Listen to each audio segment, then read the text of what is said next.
Assalamualaikum warahmatullahi wabarakatuh. Bertemu kembali dengan aku Febri di Febriansa Project tentunya. Pada sesi kali ini aku bakal sharing ilmu kembali teman-teman terkait P2KB. Apa itu P2KB? Tonton ya teman-teman videonya sampai selesai. Semoga bisa bermanfaat untuk teman-teman semua. Kita awali dari dasar hukum P2KB, teman-teman. Pertama, Undang-Undang RI nomor 44 tahun 2009 tentang rumah sakit. Selanjutnya ada Undang-Undang RI nomor 36 tahun 2014 tentang tenaga kesehatan. Selanjutnya ada Permenkes RI nomor 269 garis miring Menkes garis miring per garis miring 3 tahun 2008 tentang reka medis. Selanjutnya ada Permenkes RI nomor 83 tahun 2019 tentang registrasi tenaga kesehatan dan Permenkes RI nomor 55 tahun 2013 tentang penyelenggaraan pekerjaan reka medis.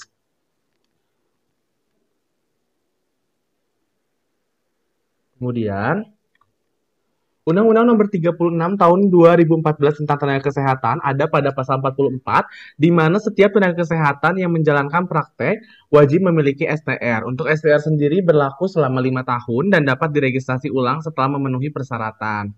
Kemudian, kalau dalam Permenkes nomor 83 tahun 2019 tentang registrasi, di mana pada pasal 9 tertulis bahwa satu registrasi ulang untuk memperpanjang masa berlaku STR sebagaimana dimaksudkan pada pasal 8 ayat 2 harus dilakukan dengan memenuhi persyaratan paling sedikit satu STR lama, kedua memiliki sertifikat kompetensi, ketiga surat keterangan sehat, keempat membuat pernyataan mematuhi dan melaksanakan ketentuan etika profesi, kelima telah mengabdikan diri sebagai tenaga profesi atau vokasi di bidangnya, selanjutnya memenuhi kecukupan dalam kegiatan pelayanan, pendidikan, pelatihan, atau kegiatan ilmiah lainnya yang disebut dengan P2KB, teman-teman tentunya.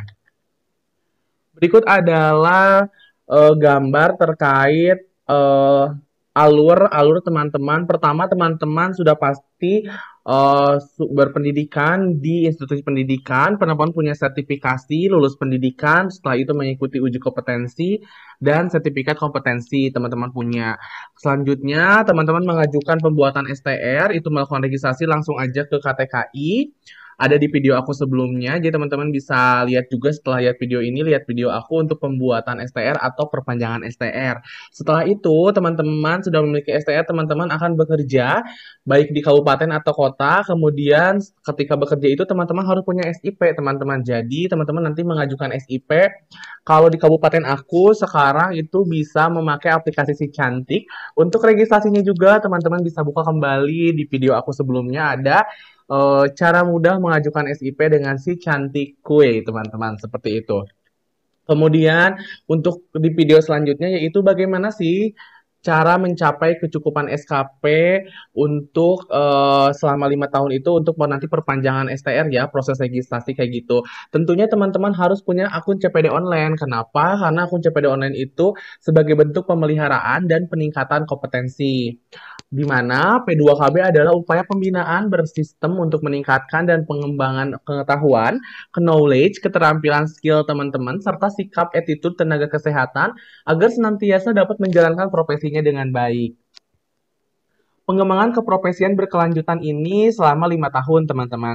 Pertama, teman-teman lakukan registrasi, sudah pasti teman-teman seperti tadi di awal, teman-teman lulus ujian program pendidikan, memiliki ijazah tenaga kesehatan, kemudian teman-teman juga punya sertifikasi uji kompetensi untuk lulusan yang terbaru, kemudian teman-teman mengajukan pembuatan P2KB di masing-masing organisasi profesi. Kalau ini sekarang aku khususnya di organisasi Pormiki, di CPD Online Pormiki, tujuannya untuk mempertahankan dan meningkatkan profesionalisme teman-teman sebagai tenaga kesehatan untuk menjamin pelayanan kesehatan yang pastinya bermutu. Kegiatan ini itu ada 5 ranah teman-teman, sebagai SKP, sebagai pencapaian indikator pencapaian teman-teman selama 5 tahun. Tujuan P2KB sendiri yaitu peningkatan kompetensi PMIK, dua peningkatan mutu dan produktivitas kerja teman-teman, ketiga peningkatan pemahaman dan penerapan sesuai dengan perkembangan ilmu teknologi reka medis tentunya. Selanjutnya, peningkatan karir teman-teman juga sebagai profesi pereka medis dan informasi kesehatan. Untuk sasarannya sendiri, kenapa ada P2KB? Sasarannya adalah pereka medis kesehatan yang berlatar belakang pendidikan D3, D4, S1 atau S2 reka medis dan informasi kesehatan atau manajemen informasi kesehatan yang bekerja di fasilitas pelayanan kesehatan. Kedua adalah tenaga pendidik atau kependidikan di institusi pendidikan reka medis dan informasi kesehatan atau manajemen informasi kesehatan.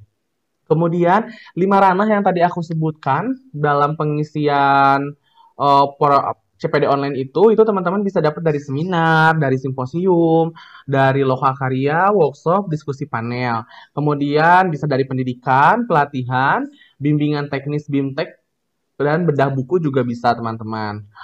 Selanjutnya, aktivitas apa saja dalam ranah P2KB atau CPD online ini? Untuk yang pertama, itu ada dalam pembelajaran. Teman-teman bisa mengikuti pelatihan, seminar, workshop. Teman-teman juga bisa sebagai pemateri, moderator, atau berpartisipasi langsung dalam kegiatan kongres, rakernas, muscap atau musda, rakerda atau rakercap, dan membaca artikel di e-learning, khususnya mungkin e-learning reka medis.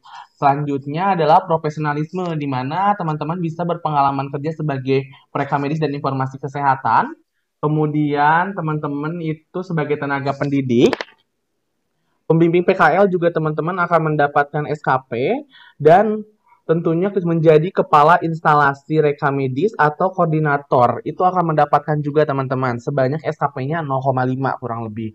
Selanjutnya di pengabdian masyarakat, teman-teman bisa berpartisipasi dalam bakti sosial sesuai profesi pereka medis. Itu nanti teman-teman dapat 1 SKP, relawan bencana alam, PPIH menjadi pembina, Dewan Pertimbangan, pengurus Formiki, ketua panitia dalam seminar, panitia, sama ada tugas profesi juga teman-teman nanti dapat SKP juga. Seperti yang ada dalam video ya. Ini angka-angkanya itu adalah angka-angka kalau teman ikutan. Contoh misalnya teman-teman tuh mau ngadain seminar nih, teman-teman jadi panitia.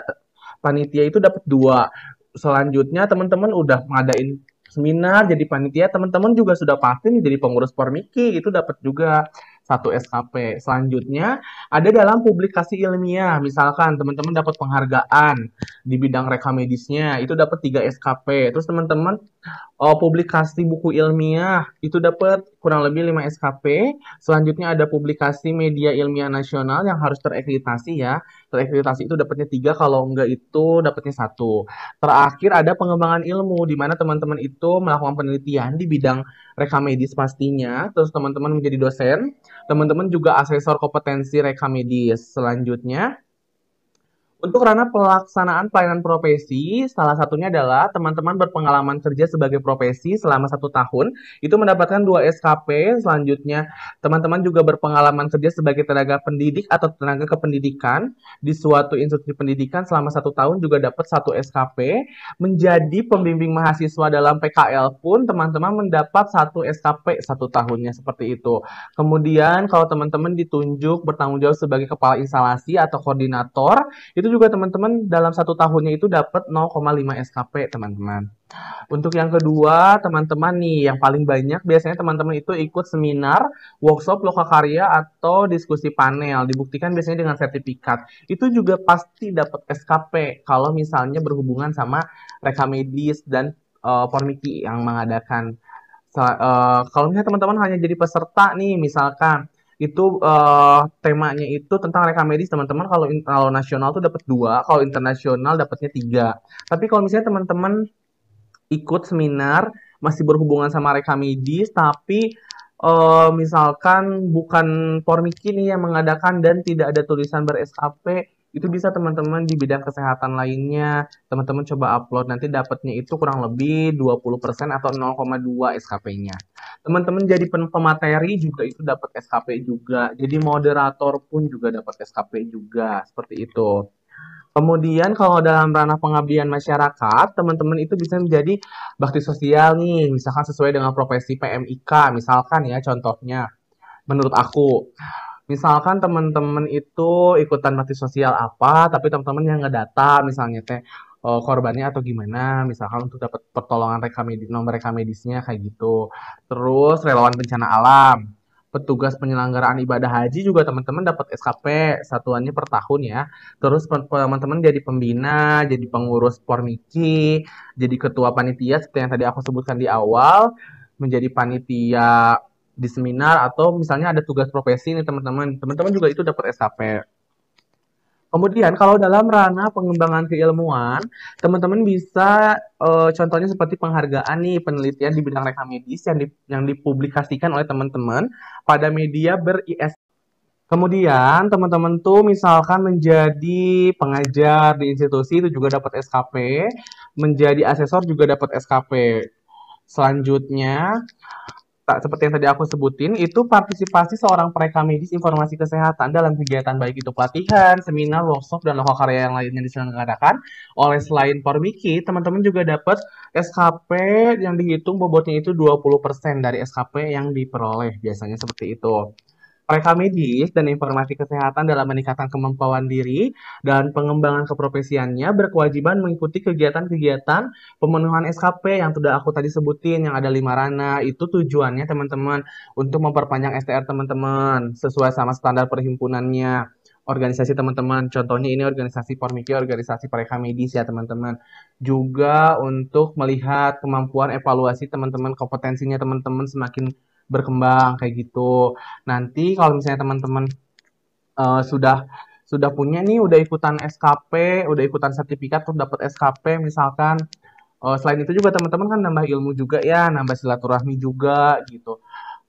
Nanti teman-teman boleh buat dari sekarang akun CPD online-nya. Kalau misalnya teman-teman belum punya akun CPD online, teman-teman tinggal bikin aja di CPD online itu, tinggal searching aja di video aku sebelumnya ada cara pembuatannya. Nanti setelah misalnya teman-teman udah bikin, nanti klik member registration. Sedikit ya aku jelasin. Teman-teman isi datanya semuanya sampai lengkap. Jangan lupa sebelum membuat CPD online, teman-teman siapin dulu foto berlatar belakang merah ukuran 4x6. Itu jangan terlalu besar ya teman-teman untuk ukurannya. Kalau aku rekomendasi sih 100 kilobit udah cukup. Terus sama ijazahnya teman-teman. Karena nanti tuh pada saat registrasi teman-teman ada untuk upload 2 file tersebut seperti itu. Kalau misalnya teman-teman untuk yang udah punya akun, teman-teman tinggal masuk aja login.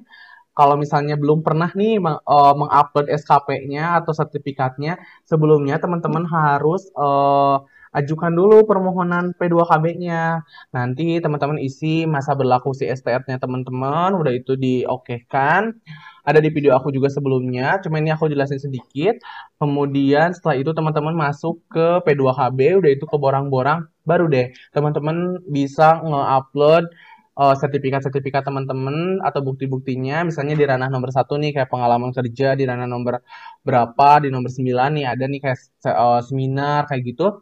Teman-teman tinggal upload aja, sesuaikan tanggalnya, jangan lupa tempatnya, jangan lupa juga upload sertifikatnya atau bukti lampiran dari yang teman-teman upload. Rekomendasi dari aku tetap di bawah 150 kilobit udah cukup sih teman-teman, sepertinya itu nanti bisa ke upload. Selanjutnya, kalau misalnya teman-teman udah mau habis STR-nya, kalau bisa jangan ngedadak ya teman-teman. Aku rekomendasiin maksimal itu 3 bulan sebelum STR teman-teman habis atau minimal 6 bulan sebelum STR teman-teman habis. Teman-teman sudah upload nih semuanya, nanti teman-teman akan diverifikasi oleh DPC-nya teman-teman di wilayah kerja teman-teman, DPC Pormiki. Setelah itu udah diverifikasi, nanti teman-teman upload dokumen. Jadi sebelum teman-teman upload dokumen perpanjangan STR di website MTKI atau KTKI, teman-teman juga upload dokumen dulu di website yang ada di PPD online teman-teman. Kayak misalkan ya teman-teman yang teman-teman upload itu contohnya ijazah, STR, setelah itu surat keterangan sehat, kemudian kartu anggota. Terus kalau misalnya teman-teman ada tuh lainnya itu teman-teman bisa upload kayak EKTP atau sumpah profesi. Nanti kalau udah di-upload, udah terverifikasi misalkan, teman-teman nanti dapat surat kayak di video sekarang nih, surat rekomendasi registrasi dari Pormiki pastinya kalau teman-teman itu telah memenuhi kecukupan dalam kegiatan pelayanan, pendidikan, pelatihan, dan kegiatan ilmiah lainnya melalui program P2KB atau program pengembangan Keprofesian Berkelanjutan Perhimpunan Profesional Preka Medis dan Informasi Kesehatan Indonesia, sehingga dengan ini direkomendasikan untuk melakukan registrasi atau perpanjangan STR untuk teman-teman yang akan perpanjangan STR, seperti itu teman-teman. Semoga video kali ini bisa bermanfaat untuk teman-teman atau memberikan sedikit gambaran kenapa sih teman-teman harus punya akun CPD online, teman-teman harus ikut seminar, lokakarya, atau misalkan workshop, itu tujuannya bagus teman-teman, untuk teman-teman bisa lebih berkembang dalam kompetensinya teman-teman. Kemudian teman-teman kenapa sih harus punya STE? Dan tadi di awal itu terlihat pertama teman-teman lulus itu punya ijazah, terus sertifikat kompetensi, terus STR. Terus kenapa teman-teman harus punya SIK? Iyalah, teman-teman harus punya SIK biar nanti ada surat izin untuk kerjanya atau prakteknya teman-teman. Kayak di video aku sebelumnya itu teman-teman bisa lihat di video aku yang si cantik. Kalau misalnya teman-teman mau tahu hal apa saja yang perlu teman-teman siapkan sebelum teman-teman bikin akun CPD online, ada juga teman-teman lengkap di videonya, di video aku di bawah sebelum video yang ini. Atau misalkan teman-teman pengen tahu informasi terbaru dari Formiki khususnya PMIK Jabar, teman-teman jangan lupa download DigiSecret. Ya, itu bisa dibuka di Play Store, tinggal searching aja DigiSecret. Untuk cara registrasinya teman-teman, dibuka kembali video di Febriansa Project. Jadi promosi ya, sekalian promosi di video ini. Terima kasih teman-teman semuanya. Mohon maaf apabila penyampaiannya terlalu cepat atau bagaimana. Untuk komen, saran, kritik, dan yang lainnya. Dan jangan lupa subscribe YouTube channel dari Febriansa Project agar kita semua bisa bersama-sama tetap belajar terkait rekap medis. Mohon maaf apabila ada kesalahan penyampaian atau bagaimana. Semoga teman-teman di rumah semuanya, teman-teman PMIK khususnya dan teman-teman semuanya tenaga kesehatan dan semua orang yang menonton video ini atau yang ada di luar sana, semoga selalu disehatkan, tetap juga protokol kesehatan. See you, selamat siang. Assalamualaikum warahmatullahi wabarakatuh.